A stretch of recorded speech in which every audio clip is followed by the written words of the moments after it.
Mami, may ipakita nga pala ako sa inyo. Ito yung tinatawag na torch.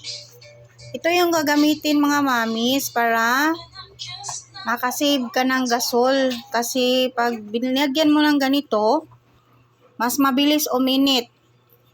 Tapos, makasave ka ng gas talaga sa gasol. Yan, ito yung tinatawag na torch.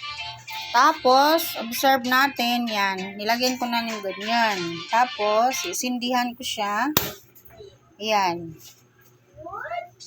Yan. Ganyan na siya. Oh. Grabe, legit na legit talaga siya. Akala ko ano lang, for advertisement lang. Yung tinatry ko siya, legit pala talaga. Mas mabilis uminit mga mami, mas makatipid ka ng gasol.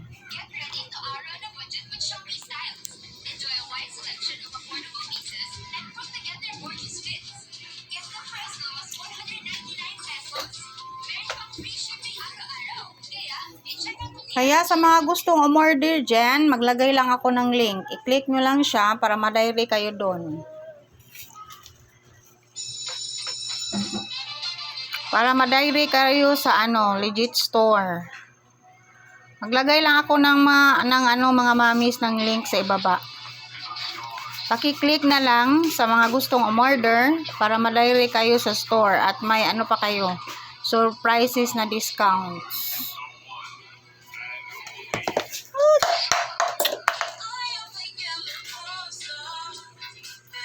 I give my hands to you.